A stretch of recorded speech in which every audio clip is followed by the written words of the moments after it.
عاجزی سے ہم اور آپ سماعت فرما رہے تھے، خوب محظوظ ہو رہے تھے۔ حضرات یہاں جو مجمع آتا ہے وہ یہ جان کر آتا ہے کہ جو نیچے مجمع ہوگا وہ بھی معیاری ہوگا، اور جو اوپر مجمع ہوگا اس کے معیار کا تو کہنا ہی کیا۔ علماء، فضلاء، ادباء، فقہاء، صوفیاء، نقباء سے بھرا مجمع ہوتا ہے، لیکن اس قدر جو خاموشی ہے یہ بھی ذرا بہت اچھی بات نہیں ہے۔ ایک شاعر نے کہا کہ تذکرہ جب کسی کا کیا کیجئے تو ایک نظر خود پہ بھی رکھ لیا کیجئے، آئے گا خود ہی سب آئینے کی طرح، پہلے دل اپنا خود آئینہ کیجئے، اور اس قدر خاموشی اچھی لگتی نہیں، کچھ کہا کیجئے کچھ سنا کیجئے، کچھ کہا کیجئے کچھ سنا کیجئے۔ علماء اہل سنت سے بھی ادب کے ساتھ گزارش ہے کہ کبھی کبھی کہیں کہیں آپ بھی بولا کریں تاکہ لوگوں کو لگے کہ شعر کو سمجھا جا رہا ہے، شعر فہم حضرات بیٹھے ہیں، بڑی خاموشی ہے، اس خاموشی کو توڑیے۔ بڑی اچھی تقریر پرتنویر ہمارے اور آپ کے درمیان ہونے والی ہے، اس سے پہلے میں یہ پہنچاؤں آپ کے درمیان کہ آئے ہم اہل عقیدت حضرت شیر بہار، آ گئے اہل عقیدت حضرت شیر بہار، کیجئے ان پر عنایت حضرت شیر بہار، کیجئے ان پر عنایت حضرت شیر بہار، اور ہو مجاہد تم بھی اپنے وقت کے اسلم میاں، ہو مجاہد تم بھی اپنے وقت کے اسلم میاں، اس شعر کی حفاظت کیجئے گا کہ ہو مجاہد تم بھی اپنے وقت کے اسلم میاں، کہہ گئے ریحان ملت حضرت شیر بہار، کہہ گئے ریحان ملت حضرت شیر بہار، اور آپ کے شاگردوں سے ہے آپ کے جانے کے بعد دین کے دشمن میں ہیبت حضرت شیر بہار، دین کے دشمن میں ہیبت حضرت شیر بہار۔ اب ہمارے اور آپ کے سامنے اخلاق و اخلاق کے خوگر، صبر و تحمل کے عادی، علوم متداولہ کے گنجینہ، مختلف صلاحیتوں کے جامع، روشن دماغ، اصابت فکر کا مجموعہ، فکر و نظر کی تجلی، حضرت علامہ مولانا جمال انور صاحب قبلہ تشریف لا رہے ہیں، جن کو باضابطہ جامعہ قادریہ کے اراکین نے، اس جلسہ کمیٹی کے منتظمین نے، تمام شہزادگان نے، تمام شیر بہار کے شاگردوں نے یہ موضوع دیا ہے کہ نوجوان نسلوں میں مذہب بیزاری، اس پر تقریر فرمانے کے لیے ہمارے اور آپ کے درمیان حضرت علامہ جمال انور صاحب قبلہ تشریف لا رہے۔ خوبصورت نعرے سے ہم اور آپ اپنی تیاری بیداری کا ثبوت پیش کریں، اور ثواب کی نیت کر کے پورا مجمع جی لگا کر بولے نعرہ تکبیر۔ حضرات یہ شیر بہار کا علاقہ اور اس کے اطراف و جوانب کے لوگ یہاں بیٹھے ہیں، ذرا محبت سے تھوڑی سی آواز کو اور تیز کر کے بولے نعرہ تکبیر۔ کوئی دقت نہ ہو تو ذرا داہنا ہاتھ اٹھا کے بولے نعرہ تکبیر۔ اگر آپ کا دوسرا ہاتھ کسی تیسرے آدمی کے جیب میں نہیں سٹا ہو تو دونوں ہاتھوں کو اٹھا کے بولے نعرہ تکبیر، نعرہ رسالت، مسلک اعلی حضرت فیضان سرکار مفتی اعظم ہند، فیضان قطب مدینہ، فیضان حضور شیر بہار، جامعہ قادریہ، حضرت علامہ جمال انور صاحب قبلہ۔ غذائے روح میں سرمدی کی بات کرو، خدا کا ذکر سناؤ، نبی کی بات کرو، وہ جس کا ذکر خدا کو بھی سب سے پیارا ہو، اسی کا تذکرہ چھیڑو، اسی کی بات کرو۔ واہ واہ سبحان اللہ۔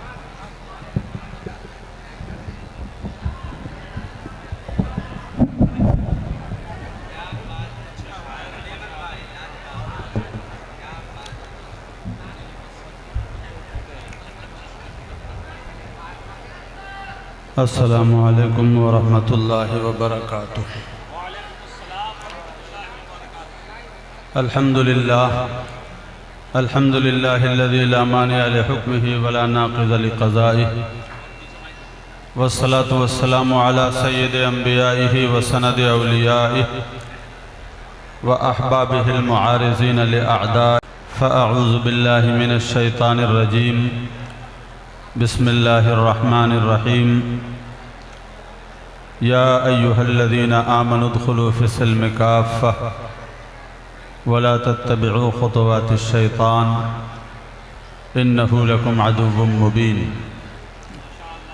آمنت بالله صدق الله العظيم وبلغنا رسوله النبي الأمين الكريم ونحن على ذلك لمن الشاهدين والشاكرين والحمد لله رب العالمين۔ سب سے پہلے سب لوگ مل کر کے درود پاک پڑھیں۔ اللہم صلی علی سیدنا مولانا محمد وحبیبنا ونبینا مولانا محمد الجود والکرم وعلى آلہ واصحابہ وبارک وسلم صلاۃ و سلاما علیک یا رسول اللہ صلاۃ و سلاما علیک یا حبیب اللہ صلی اللہ تعالی علیہ وسلم۔ سب سے پہلے میں آپ تمام حضرات کو مبارکباد پیش کرتا ہوں کہ اللہ تبارک و تعالی نے آپ کو، ہم کو، سب کو یہ توفیق بخشی کہ ہم ایک اللہ والے کے دیار میں حاضر ہوئے، بے شک، اور ان کے فیوز و برکات حاصل کرنے کا ارادہ جو ہمارے دل میں تھا اس کو ہم نے عملی جامہ پہنایا۔ ساتھ ہی ساتھ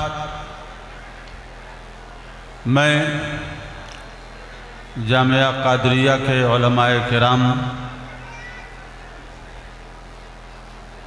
اور ہمارے صوفی عبدالستار صاحب قبلہ، ان کو بھی مبارکباد پیش کرتا ہوں کہ ان حضرات نے حضرت مولانا ثناء المصطفیٰ صاحب قبلہ کی معیت میں یہ سوچا کہ حضرت شیر بہار رحمت اللہ تعالی علیہ کے عرس کی تاریخ آتی ہے، علاقے کا سب سے بڑا مجمع لگ بھگ یہاں جمع ہوتا ہے، علماء کرام کی ایک بڑی تعداد یہاں تشریف لاتی ہے، تو ایسا نہ ہو کہ ہم نے مجلس سجا دی، اسٹیج لگا دیا، مائک سیٹ کر دیا اور ایک اعلان کر دیا کہ چلا وہ تیر جو بہتر تیری کمان میں ہے، بلکہ اس سے ہٹ کر ہم پہلے یہ سوچیں کہ ہمارے علاقے کی ضرورتیں کیا کیا ہیں، ہماری قوم کو کن چیزوں کی ابھی زیادہ ضرورت ہے، ہمارے اس عرس کا بھی کچھ نہ کچھ ایجنڈا ہونا چاہیے، کم سے کم اتنا تو ضرور ہونا چاہیے کہ حضور شیر بہار رحمت اللہ تعالی علیہ کی زندگی پاک میں قوم کے حوالے سے خود ان کی جو ترجیحات تھی، ان ترجیحات کو پھر سے سامنے لایا جائے۔ یاد رکھیں حضور شیر بہار رحمت اللہ تعالی علیہ کی منقبت سے یقیناً ان کی محبت ہمارے دلوں میں تازہ ہوتی ہے، لیکن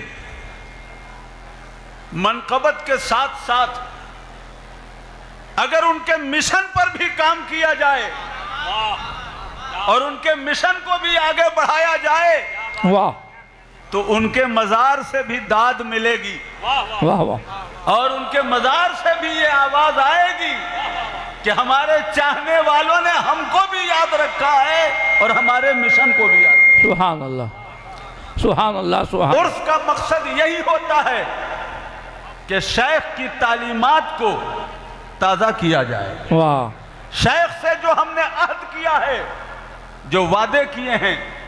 ان وعدوں کی تجدید کی جائے، ان کی زندگی کا جو مشن تھا اس مشن پر آگے بڑھنے کے لیے ہم عہد کریں اور جو عہد ہم نے پہلے کیا ہے اس کی تجدید کریں واہ، اور اس راہ میں آگے بڑھنے کی کوشش کریں۔ جب اس سلسلے میں گفتگو ہوئی تو کچھ موضوعات سامنے آئے کہ ان موضوعات پر گفتگو کرنا یہ اس وقت زیادہ مناسب ہوگا. قوم کو ان چیزوں کے حوالے سے سنانے کی ضرورت ہے. ایک موضوع ہمارے ذمہ بھی لگایا گیا. اللہ تبارک و تعالی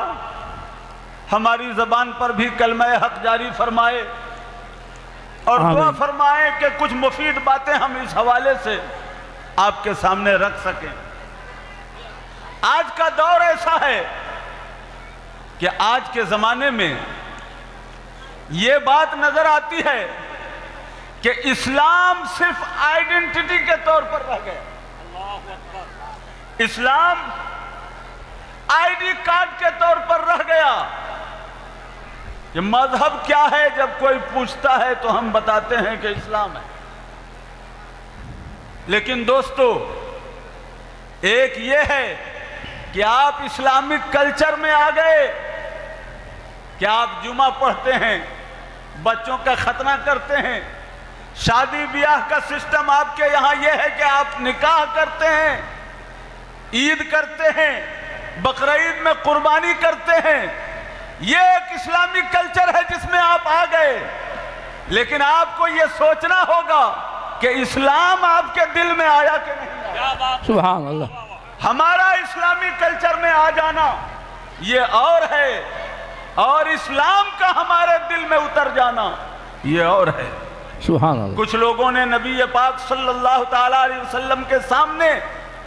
ایمان کا دعویٰ کیا تھا کہ ہم بھی ایمان والے ہیں, اس لیے مسلمانوں کو جو مراعات ملتی ہے وہ ہم کو بھی دی جائیں, ہم کو بھی مال غنیمت سے حصہ چاہیے. تو اللہ تبارک و تعالی نے آیت نازل فرمائی اور فرمایا قالت الاعراب آمنا قل لم تؤمنوا ولكن قولوا اسلمنا ولما يدخل الايمان في قلوبكم. کہ یہ اعرابی, یہ دیہات کے لوگ کہتے ہیں کہ ہم بھی ایمان والے ہیں, اس لیے ہم کو بھی فیسلٹیز ملنا چاہیے, ہم کو بھی اسلام کے نام پر جو مراعات ملتی ہے وہ ملنا چاہیے. قالت الاعراب آمنا, یہ دیہاتی کہتے ہیں کہ ہم بھی ایمان والے ہیں. قل لم تؤمنوا ولكن قولوا اسلمنا. اے حبیب آپ کہہ دو کہ تم ایمان والے نہیں ہوئے ہو, ابھی صرف اسلامی کلچر میں آئے. ایمان والے نہیں ہوئے ہو, ابھی تم صرف تابع فرمان ہوئے ہو. وَلَمَّا يَدْخُلِ الْإِيمَانُ فِي قُلُوبِكُمْ, ایمان ابھی تک تمہارے دلوں میں اترا نہیں. ایمان ابھی تک تمہارے دلوں میں اترا نہیں ہے. کیا سمجھ میں آیا؟ نجات کا مدار صرف یہ نہیں کہ آپ اسلامی سمبولک جو چیزیں ہیں ان چیزوں کو اپنا لیں کہ بقرعید میں ہم قربانی کرتے ہیں, عید میں ہم نیا کپڑا سلاتے ہیں, جمعہ میں ہم جمعہ پڑھنے جاتے ہیں, شادی بیاہ ہم نکاح کے طور پر کرتے ہیں. صرف یہ کافی نہیں ہے. بات تب بنے گی جب ایمان آپ کے دل میں اتر جائے گا. بات تب بنے گی جب ایمان ہمارے دل میں اتر جائے گا. اور جن کے دل میں ایمان اتر جاتا ہے بڑی سے بڑی مصیبت جھیل کر کے بھی ایمان کا سودا نہیں کرتا.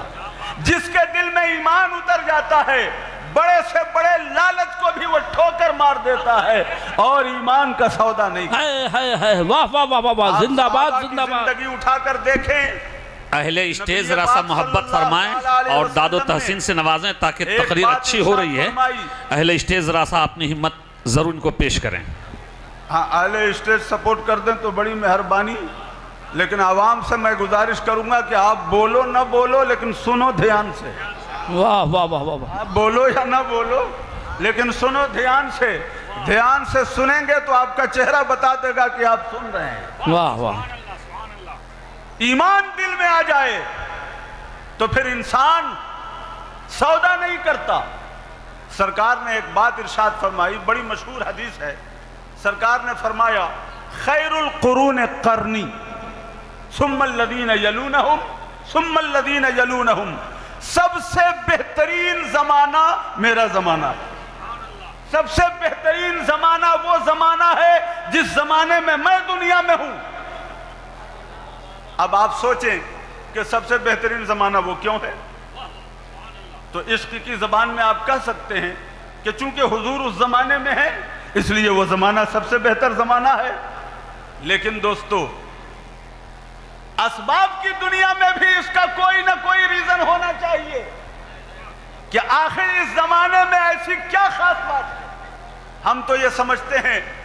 کہ جس علاقے کے لوگوں کے پاس دولت زیادہ ہو، جس زمانے کے لوگوں کے پاس آسائشیں زیادہ ہوں، وہ زمانہ اچھا ہوگا.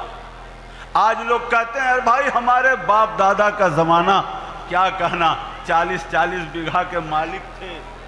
سب کی اپنی اپنی تجارت تھی، سب کا اپنا اپنا بزنس تھا، بڑا اچھا زمانہ تھا.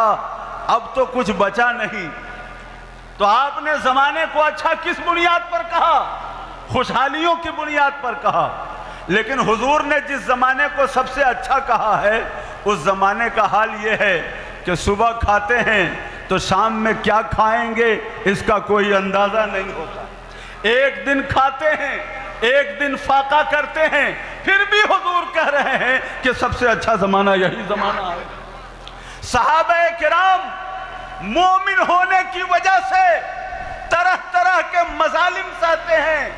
اونٹ کے چمڑے میں لپیٹ دیا جاتا اور دونوں طرف سے دھواں دیا جاتا کہ یا تو اس کا دم گھٹ جائے یا یہ کلمہ پڑھنا چھوڑ دے. وہ مصیبت بھی جھیلتے اور خوشی خوشی کہتے کہ سب سے اچھا زمانہ یہی زمانہ ہے.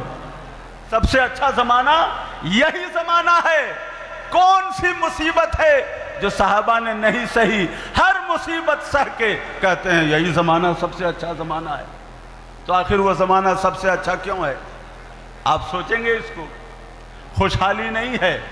فاقہ مستی ہے، پھر بھی زمانہ اچھا ہے. مصیبتیں جھیل رہے ہیں پھر بھی زمانہ اچھا ہے. اور انسان کا حال یہ ہے. حضرت جابر رضی اللہ تعالی عنہ سے کسی نے پوچھ دیا کہ حضور ایک کپڑا پہن کر نماز پڑھ سکتے ہیں کہ نہیں؟ صرف ایک کپڑے پر. بلکہ صحیح بخاری میں ہے کہ ان کو کسی نے ایک ہی کپڑا لپیٹے ہوئے بدن میں نماز پڑھتے ہوئے دیکھا اور دوسرا کپڑا موجود تھا تو پوچھا. تو حضرت جابر نے فرمایا کہ بتاؤ ہم لوگوں کا جو دور تھا حضور کے زمانے میں، ہم میں سے اکثر لوگوں کے پاس صرف ایک ہی کپڑا ہوتا. ہم میں سے اکثر لوگوں کے پاس صرف ایک ہی کپڑا تھا، اسی ایک کپڑے پر ہم نماز پڑھتے تھے. آج ہمارا حال یہ ہے کہ ہم تقریر کرنے آئیں تو کرتا ایسا ہونا چاہیے، جبہ ایسا ہونا چاہیے، امامہ، رومال، یعنی کپڑوں کے سلسلے میں ہمیں کوئی کمی نہیں ہے. لیکن یاد رکھو وہ ایک کپڑے میں نماز پڑھنے والا جو زمانہ تھا وہ آج کے زمانے سے کروڑوں درجہ بہتر زمانہ تھا. کیونکہ نبی پاک صلی اللہ تعالیٰ علیہ وسلم نے ارشاد فرمایا کہ سب سے اچھا زمانہ وہی زمانہ ہے. آخر کیوں؟ تو اس کی وجہ میں آپ غور کریں گے تو آپ اس نتیجے پر پہنچیں گے کہ اس زمانے میں یہ ملتا ہے کہ مصیبتیں جھیلتے رہے، فاقہ مستیوں میں رہے، مصیبتوں میں رہے، غربت میں رہے. لیکن اس پورے دور میں ایک پیس بھی ایسا انسان نہیں ملتا مسلمانوں میں جس نے مصیبتوں سے ہار کر ایمان کا سودا کیا ہو، جس نے مشکلات سے ہار کر ایمان کا سودا کیا ہو. یہ وہ جوہر ہے جس کی وجہ سے حضور نے فرمایا سب سے اچھا زمانہ میرا زمانہ ہے. سبحان اللہ. سب سے اچھا زمانہ میرا زمانہ ہے، اس لیے کہ اس زمانے میں جو ایمان والے ہیں وہ ایمان کے معاملے میں کمال کے درجے کو انہوں نے سمجھوتا کرنا نہیں سیکھا ہے. انہوں نے ہر حال میں، ہر مصیبت میں اپنے ایمان کو تھامے رکھنا سیکھا ہے. آج ہمارا اور آپ کا حال کیا ہے کہ ذرا سی پریشانی آئی تو اس انداز سے لوگ پیش آتے ہیں کہ گویا مسلمان ہو کر پھنس گئے. مسلمان ہیں اس لیے پریشان ہیں، مسلمان ہیں اس لیے غریب ہیں، مسلمان ہیں اس لیے نوکری نہیں مل رہی ہے. دوستو سب کچھ بچا کر کے بھی اگر دین نہیں بچا سکے تو کچھ نہ بچا سکے، اور سب کچھ لٹا کر کے بھی دین بچا لیا تو سب کچھ بچا. نعرہ تکبیر. نعرہ رسالت جامعہ قادریہ عرس حضور شہر بہار زندہ باد زندہ باد واہ واہ واہ واہ واہ واہ واہ واہ واہ صحابہ کرام کی زندگی کیا تھی صحابہ کرام نے کیسی کیسی مصیبتیں برداشت کی اور کیسی کیسی مزاحمتیں برداشت کی آج ہمارا حال یہ ہے کہ اگر بچہ ضد کر دے تو انسان بھول جاتا ہے کہ شریعت کیا کہتی ہے بچہ ضد کر دے تو انسان بھول جاتا ہے کہ شریعت کیا کہتی ہے شادی بیاہ کا معاملہ ہو تو انسان کہتا ہے ہم تو یہ سب چیز پسند نہیں کرتے لیکن کیا کریں بیٹے کی خواہش ہے بیٹے کی خواہش ہے بیٹے کی خواہش کے آگے تم دین بھول گئے لیکن آؤ حضرت سعد بن ابی وقاص رضی اللہ تعالیٰ عنہ کی زندگی دیکھو مفسرین نے الگ الگ لکھا امام قرطبی نے حضرت سعد بن ابی وقاص کے حوالے سے یہی بات لکھی اور دوسرے مفسر نے حضرت سعد بن مالک کے حوالے سے یہی بات لکھی کہ حضرت سعد بن ابی وقاص رضی اللہ تعالیٰ عنہ مسلمان ہو گئے اپنی والدہ کے بڑے پیارے بیٹے تھے ہر بیٹا ماں کے لیے بڑا پیارا ہوتا ہے لیکن وہ کچھ زیادہ ہی پیارے تھے اور ماں کا بڑا خیال رکھتے تھے جب مسلمان ہو گئے تو ان کی والدہ نے مزاحمت کی اور کہا کہ بیٹا میں کہہ رہی ہوں تمہیں محمد کو چھوڑنا ہوگا محمد کا دامن چھوڑنا ہوگا انہوں نے کہا کہ نہیں اماں یہ نہیں ہوگا ہم نبی پاک صلی اللہ تعالیٰ علیہ وسلم کو نہیں چھوڑ سکتے ہم نے ان کا کلمہ پڑھ لیا ہے بالآخر ہوتے ہوتے ان کی والدہ نے بھوک ہڑتال کر دی بھوک ہڑتال کر دی کہ بیٹا اگر تم محمد کو نہیں چھوڑو گے تو ہم کھانا نہیں کھائیں گے اور بھوکے مر جائیں گے دنیا تمہیں ماں کا قاتل کہے گی بھوک ہڑتال بڑی خطرناک چیز ہوتی ہے آج ہی آپ نے دیکھا کہ اس بھوک ہڑتال نے کیسے کیسوں کو جھکا دیا اور کیا سے کیا کر ڈالا اور یہاں تو بھوک ہڑتال عام لوگوں کی ہے جس کو لوگ پہچانتے بھی نہیں وہاں بیٹے کے سامنے ماں بھوک ہڑتال پر ہے بیٹے کے سامنے ماں بھوک ہڑتال پر ہے اور بھوک کی وجہ سے ماں بے ہوش ہونے لگی بیٹے نے ان کے چہرے پر پانی کے قطرات ڈالے ہوش آیا ماں نے کہا بیٹا میں نہیں کھاؤں گی میں یوں ہی مر جاؤں گی دنیا میں تم ماں کے قاتل کہلاؤ گے بالآخر حضرت سعد بن ابی وقاص رضی اللہ تعالیٰ عنہ نے ایک تاریخی جملہ کہا فرمایا یا اماں لو کانت لک مئۃ نفس فخرجت نفسا نفسا ما ترکت دینی ھذا لشیء اماں سن لو تیرے پاس ایک جان ہے تم مرے گی تو ایک مرتبہ مرے گی اگر تیرے بدن میں 100 جانیں ہوں اور تو ایک ایک کر کے 100 مرتبہ مرے تو میں 100 مرتبہ مرتی ہوئے تمہیں دیکھ لوں گا ایک مرتبہ بھی محمد کا دامن نہیں ایک زندہ باد زندہ باد کا دامن نہیں چھوڑوں گا چاہے تو میرے سامنے 100 مرتبہ مرے میں 100 مرتبہ برداشت کروں گا لیکن ایک بار بھی نہیں چھوڑوں گا ذرا سوچو کیا آج ہمارے اندر اس جذبے کی کوئی جھلک ہے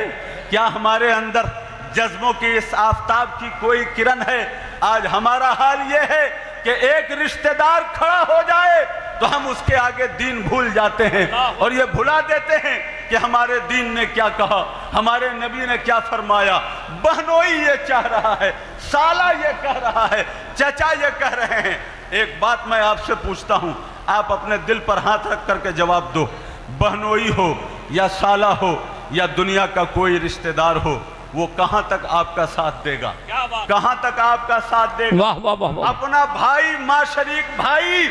جس نے بچپن میں ایک پیالے میں ساتھ کھایا تھا اگر 1 فٹ زمین کا معاملہ آ جائے تو وہ بھائی بھول جاتا ہے کہ سامنے والا میرا بھائی ہے ایک بالش زمین کے لیے رشتہ داریاں بھلا دی جاتی ہیں ایسے رشتوں کے لیے تم دین چھوڑنا چاہتے ہو ایسی دوستیوں کے لیے تم دین سے بیزاری اختیار کرنا چاہتے ہو یاد رکھو دوستو دنیا کا کوئی دوست دنیا کا کوئی ساتھی دنیا کا کوئی رشتہ دار قبر میں ساتھ نہیں اترے گا، قبر میں تمہیں سہارا نہیں دے گا، لیکن محمد عربی کی ذات وہ ذات ہے جو دنیا میں بھی تمہارے لیے سہارا ہے، قبر میں بھی تمہارے لیے سہارا ہے، حشر میں بھی تمہارے لیے سہارا ہے، جہاں جہاں تمہیں سہاروں کی ضرورت ہوگی وہاں وہاں نبی پاک صلی اللہ تعالیٰ علیہ وسلم کی ذات تمہارے لیے سہارا بنے گی۔ تو عقل مندی کیا ہے؟ عقل مندی یہ ہے کہ ان بے وفاؤں کے چکر میں پڑو، یا عقل مندی یہ ہے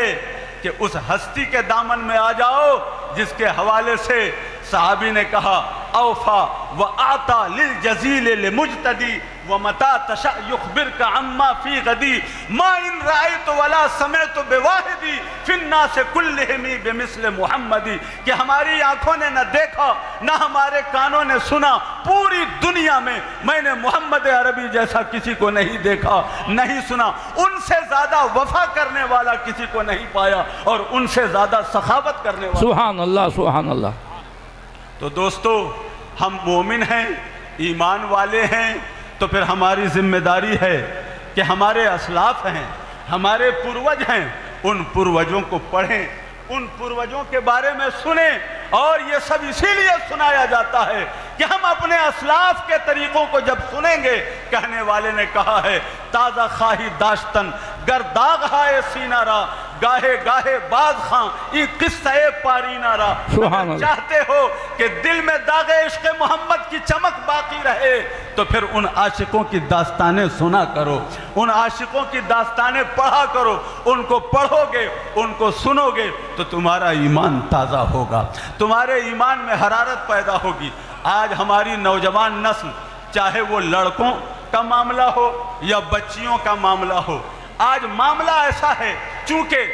دین میں ہیں تو صحیح لیکن دین سے آشنائی نہیں، پیغمبر کا کلمہ پڑھتے تو ہیں لیکن پیغمبر کی شان سے واقفیت نہیں، پیغمبر کا دامن تھامنے کا دعویٰ تو ہے لیکن ہمارا نبی ہم پر کتنا مہربان ہے، ہمارا نبی ہمارے لیے کتنا ہمدرد ہے، اس حوالے سے ہمیں جانکاری نہیں، اس لیے ہمارا ایموشن ہمارا ساتھ چھوڑ دیتا ہے اور ہم وقت کی رو میں بہ جاتے ہیں، بچے بھی بہ رہے ہیں، بچیاں بھی بہ رہی ہیں۔ ایک جوان کی داستان ہم نے آپ کو سنائی، آؤ بچیوں کو سناؤ اور یہ داستان خود بھی یاد رکھو۔ حضرت ام حبیبہ رضی اللہ تعالیٰ عنہ ہیں، کیسی غیرت ہے نبی پاک صلی اللہ تعالیٰ علیہ وسلم کی محبت کے حوالے سے۔ حضرت ام حبیبہ رضی اللہ تعالیٰ عنہ ام المومنین ہیں، نبی پاک صلی اللہ تعالیٰ علیہ وسلم کے گھر میں ہیں۔ ایک بات آپ سوچو، ایک لڑکی کے گھر میں اس کے مائکے سے جب کوئی آ جائے نا، اس کا بھائی آ جائے، اس کے باپ آ جائیں، اس کا چچا آ جائے، تو اس کی خوشیوں کی انتہا نہیں رہتی کہ ہمارے سسرال میں ہمارے مائکے سے کوئی آیا ہے، اور آنے والا اگر باپ ہو تو پھر اس کی خوشی کا کوئی ٹھکانہ نہیں ہوتا۔ حضرت ام حبیبہ رضی اللہ تعالیٰ عنہ کے گھر میں ان کے باپ حضرت ابو سفیان آئے ہیں۔ کب آئے ہیں؟ جب ابھی اسلام کی دولت سے بہرور نہیں ہوئے، مسلمان نہیں ہوئے، کفر کی حالت میں وہ آئے، حضرت ام حبیبہ کے پاس آئے، گھر میں داخل ہوئے، جیسے ہی بیٹھنا چاہا بستر پر، حضرت ام حبیبہ نے چادر کھینچ لی، جیسے ہی بیٹھنا چاہا ویسے ہی حضرت ام حبیبہ نے چادر کھینچ لی۔ حضرت ابو سفیان جو اس وقت مسلمان نہیں ہوئے تھے وہ حیران رہ گئے، انہوں نے کہا بیٹا تم چادر کو مجھ سے بچا رہی ہو یا مجھ کو چادر سے بچا رہی ہو؟ تم مجھ کو چادر کے لائق نہیں سمجھتی یا چادر کو میرے لائق نہیں سمجھتی؟ کیوں چادر تم نے کھینچ لی؟ تو ام حبیبہ نے اپنے باپ کو مخاطب کر کے کہا تھا کہ ابا سنو، انت مشرکن نجسن وہذا فراش رسول اللہ صلی اللہ علیہ وسلم، اگرچہ تم میرے باپ ہو لیکن اس وقت تم کافر ہو، مشرک ہو، جس کی وجہ سے تم پر نجاست طاری ہے، تم نجس ہو، اور یہ چادر جو میں نے کھینچی ہے اس لیے کھینچی ہے کہ یہ نبی پاک صلی اللہ تعالیٰ علیہ وسلم کا بستر ہے، جو بستر نبی پاک صلی اللہ تعالیٰ علیہ وسلم کے آرام کے لیے منتخب ہے، اس بستر پر میں کسی کافر کو نہیں بیٹھنے دے سکتی اگرچہ وہ میرا باپ ہی کیوں۔ نعرہ تکبیر، نعرہ رسالت، عرس حضور شیر بہار سبحان اللہ سبحان اللہ واہ اگرچہ واہ وہ میرا باپ ہی واہ واہ واہ واہ واہ بولو واہ ذرا سوچو اپنی بچیوں کا جائزہ لو کہ کیا ہماری بچیوں میں دین کے حوالے سے ایسی غیرت موجود ہے اپنے بچوں کا جائزہ لو کیا ہمارے بچوں کے اندر دین کے حوالے سے ایسی غیرت موجود ہے یاد رکھو محبت کے دعوے چاہے جتنے ہوں اس محبت میں اگر غیرت نہیں تو وہ محبت زیادہ دن تک نہیں ٹک زندہ باد زندہ باد سبحان اللہ محبت کا امتحان غیرت ہی سے لیا جاتا ہے آپ سے اگر کوئی محبت کا دعویٰ کرتا ہے تو کبھی آپ نے دیکھ لیا کہ ہمارے دشمن کے ساتھ بھی چائے پی رہا ہے کہتے ہیں بڑا دوگلا آدمی ہے ہم سے بھی محبت کی بات کرتا ہے ہمارے دشمن کے ساتھ بھی چائے پیتا ہے یہ آدمی بھروسے کے لائق نہیں ہے آپ نے کیوں اس کو ریجیکٹ کر دیا آپ نے اسی لیے ریجیکٹ کیا دعویٰ تو کرتا ہے ہم سے محبت کا لیکن ہماری محبت میں یہ غیرت مند نہیں ہے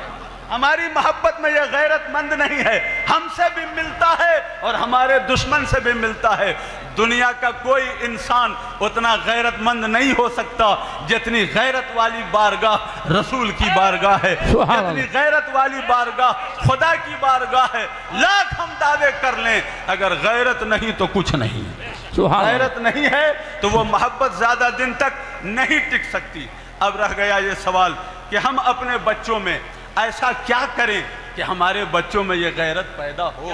ہمارے بچوں میں یہ اسپرٹ آئے ہم بچوں کو کیا سکھائیں بچوں کو کیسا ماحول دیں دوستو آج اگر ہمارا کوئی بچہ بگڑ جاتا ہے یا بچی بگڑ جاتی ہے تو لوگ کہتے ہیں کہ بگڑ گیا آ گئے مولانا صاحب کے پاس میرا بچہ بگڑ گیا ہے دعا کر دیجئے تعویذ دے دیجئے لیکن دوستو بچہ ایسے ہی نہیں بگڑا بچہ اس لیے بگڑا کہ آپ بگڑے ہوئے ہو بچہ اس لیے بگڑا کہ آپ نے اپنی ذمہ داری نہیں نبھائی اگر آپ نے اس کو صحیح ماحول دیا ہوتا تو وہ بچہ نہیں بگڑتا آپ نے اس کو دینی ماحول دیا ہوتا تو بچہ نہیں بگڑتا نبی پاک صلی اللہ تعالی علیہ وسلم نے ارشاد فرمایا امام جلال الدین سیوطی رحمت اللہ تعالی علیہ نے اس حدیث کو نقل فرمایا سرکار فرماتے ہیں ادبو اولادکم علی ثلاث خصال اپنے بال بچوں کی تربیت تین باتوں پہ کرو تین باتوں پر اپنے بال بچوں کی تربیت کرو تین چیزیں اپنے بال بچوں کی گھٹی میں پلاؤ وہ تین چیزیں کیا ہیں سرکار فرماتے ہیں حب نبیکم اپنے نبی کی محبت اپنے بچوں کو سکھاؤ اپنے نبی کی محبت کی تعلیم دو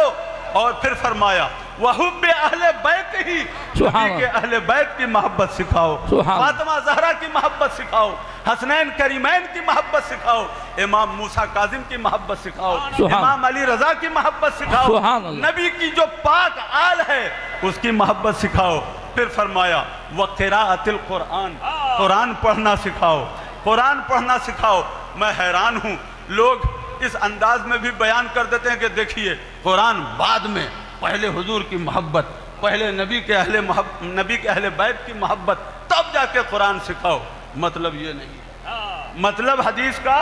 یہ نہیں ہے کہ قرآن مت سکھاؤ جب تک یہ نہ سیکھ لے بلکہ حضور فرمانا یہ چاہتے ہیں کہ قرآن پڑھنے کی عمر میں پہنچنے تک اس کو نبی کی محبت اور اہل بیت کی محبت قرآن پڑھنے کی عمر میں پہنچنے تک اس کو نبی کی محبت اور نبی کے اہل بیت کی محبت میں پکا کر دو اب قرآن پڑھنے کی عمر بچے کی کیا ہوتی ہے بہت زیادہ تو 10 سال کی عمر میں قرآن پڑھتا ہے بچہ 8 سال کی عمر میں قرآن پڑھتا ہے بچہ 8 سال کی عمر میں آپ اس کو بخاری پڑھائیں گے کہ وہ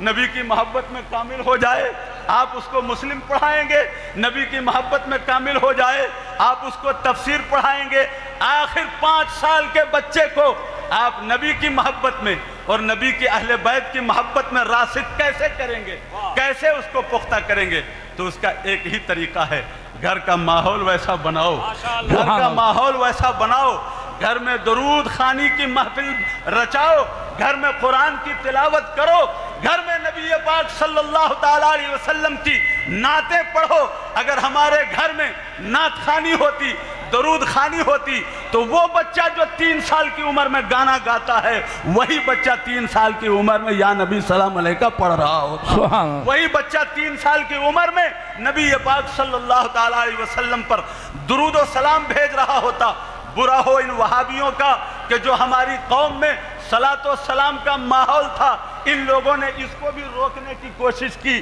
کہ مسلمانوں کے بچے نبی پاک صلی اللہ تعالیٰ علیہ وسلم پر سلام بھیجنے کا ہنر بھی بھول جائیں اور ان کے اندر سے یہ بات بھی نکل جائے۔ دوستو، اگر ہم نے اپنے گھر کا ماحول دینی بنا کر کے رکھا تو ہمیں کوئی محنت نہیں کرنی پڑے گی، خود بخود ہمارا بچہ دیندار بنتا چلا جائے گا، سبحان اللہ۔ الگ سے کوئی محنت نہیں کرنی پڑے گی۔ آخر آپ سوچو تو صحیح، ایسے گھرانے آپ دیکھتے ہوں گے نا جن گھرانوں میں کوئی شخصیت ہوتی ہے جو دیندار ہوتی ہے، ان کے بچے بھی دیندار ہوتے ہیں، ان کے بچے بھی دیندار ہوتے ہیں، ان کے گھر کے ننھے ننھے بچے دیندار ہوتے ہیں۔ ایسا کیوں ہوتا ہے؟ کوئی کتاب نہیں پڑھائی، ماحول دیا، ماحول دیا، اس ماحول نے سب کچھ بنا کر کے رکھ دیا، سب کچھ سدھار کر کے رکھ دیا۔ دوستو، اگر ہم نے اپنے گھر کے ماحول پر دھیان دیا تو الگ سے دھیان دینے کی ضرورت نہیں پڑے گی، وہ ماحول ہمارا مستقبل بناتا ہوا چلا جائے۔ اور ساتھ ہی ساتھ یہ بھی ضروری ہے، ایک غیر مسلم اسکالر نے لکھا تھا کہ آخر کیا بات ہے کہ دنیا میں بڑے بڑے مذاہب آئے لیکن اس کا قانون باقی نہیں رہا، اب صرف اتنا رہ گیا ہے کہ ان کی بندگی کا ایک اسپیشل طریقہ ہے، بقیہ زندگی گزارنے کے معاملات میں وہ آزاد ہیں، جیسے چاہتے ہیں ویسے رہتے ہیں، کوئی قانون نہیں ہے۔ لیکن اس گرے پڑے دور میں بھی اسلام کا قانون زندہ ہے، اسلام کا سسٹم زندہ ہے، اسلام میں سنتیں محفوظ ہیں، اسلام کی فقہ محفوظ ہے۔ آخر اس کی وجہ کیا ہے؟ تو اس نے خود کہا کہ میں اس نتیجے پر پہنچا ہوں کہ اسلام کا قانون زندہ رہنے میں بہت بڑا رول اس بات کا ہے کہ ہر زمانے میں مسلمانوں میں کچھ ایسی شخصیتیں رہی جو رول ماڈل بن کر کے رہی، ان کے قریب جو آیا ان کے رنگ میں رنگتا چلا گیا۔ صرف قانون نہیں ہے مسلمانوں کے پاس، بلکہ ہر دور میں ایک پریکٹیکل سمبول بھی ہمیشہ موجود رہا ہے، کچھ پریکٹیکل لوگ موجود رہے، ان سے قریب ہونے والے لوگوں نے ان کی قربت کی برکت سے دین پایا اور دین میں استقامت پائی۔ آپ دیکھیں، بڑی عمر کے لوگوں سے پوچھیں، جن لوگوں نے ہفتہ 10 روز بھی سرکار مفتی اعظم ہند کی صحبت پائی ہے، جن لوگوں نے ہفتہ 10 روز بھی حضور مجاہد ملت کی صحبت پائی ہے، وہ زندگی کا ایک ہفتہ ان کی پوری زندگی کو سنتوں کے رنگ میں رنگتا ہوا نظر آتا ہے۔ صحبت کی بڑی برکت ہوتی ہے۔ یہی وجہ ہے کہ نبی پاک صلی اللہ تعالیٰ علیہ وسلم نے خاص طور سے اس کی ترغیب دی کہ صالحین کی صحبت میں رہو۔ صالحین کی صحبت میں رہنا عطار کی دکان میں رہنے کے مرادف ہے کہ یا تو ایسا ہوگا کہ تم عطر خرید لوگے یا وہ تمہیں فری میں لگا دے گا، نہیں تو جب تک رہو گے تب تک خوشبوؤں سے معطر رہو گے، خوشبوؤں میں معطر رہو گے۔ انسان کسی اللہ والے کے قرب میں رہے تو اس کی زندگی کے چھوٹے چھوٹے واقعات اس کی زندگی کو بدلنے کے لیے کافی ہوتے ہیں۔ میں آپ کو ایک بات بتاؤں، حضور شیر بہار رحمت اللہ تعالیٰ علیہ کی بارگاہ میں ملنے کے لیے میں آیا تھا، ملنے کے لیے آیا، یہیں سامنے بیٹھے ہوئے تھے حضرت، میں بھی صبح ناشتے کے بعد کا وقت تھا، میں بھی بیٹھا ہوا تھا، اتنے میں ایک آدمی آیا، کسی آفس کا کرمچاری تھا، کسی آفس کا کرمچاری تھا، وہ آیا، آ کر کے اس نے سلام کیا، حضرت نے کہا ہاں بیٹھو بیٹھو بیٹھو بیٹھو، بیٹھا دیا۔ اس کے بعد اس کو کہنے لگے یہ کام ہے وہ کام ہے، میں غور سے دیکھ رہا ہوں۔ تو حضرت نے کیا محسوس کیا؟ فرمایا جمال صاحب اس سے میرا سلام کلام بند ہے، یہ وہابیت سے متاثر ہو گیا ہے۔ جمال صاحب اس سے میرا سلام کلام بند ہے، ویسے میرے جامعہ میں پڑھنے والا کوئی وہابی تو ہوتا نہیں ہے، پتہ نہیں یہ بہودہ کیسے پھنس گیا۔ اب آپ اندازہ لگائیں ان 2 جملوں میں حضرت نے ساری بات کہہ دی، ساری بات کہہ دی اور تربیت فرما دی، ایک پیغام دے دیا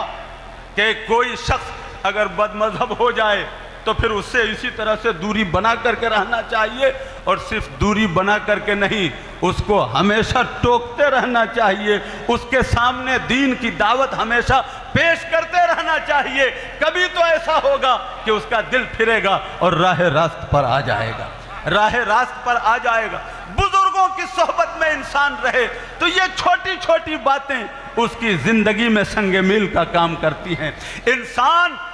کے لیے نیکوں کی صحبت, صالحین کی صحبت نہایت ضروری ہے. اور اس سلسلے میں ایک بات ہم اور کہنا چاہیں گے کہ ہماری قوم اور ہماری پبلک اس سلسلے میں بہت پیچھے ہے. اگر کسی کی سنگت بھی اختیار کرے گی تو اسی کی سنگت اختیار کرے گی جو اس کو تعویذ دے دے, جو اس کو دعا کر دے اور اس کی مشکل آسان کر دے. حال یہ ہے کہ آج اگر کوئی اپنے پیر کے پاس بھی جاتا ہے تو یہی کہتا ہے حضرت پریشان ہوں دعا کر دیجئے, حضرت مصیبت میں ہوں تعویذ دے دیجئے. کبھی ایسا نہیں دیکھنے کو ملتا کہ کوئی مرید اپنے شیخ سے کہے کہ حضرت میری زندگی گڑبڑا رہی ہے, دعا کر دیجئے کہ میں صحیح راستے پر رہوں. حضرت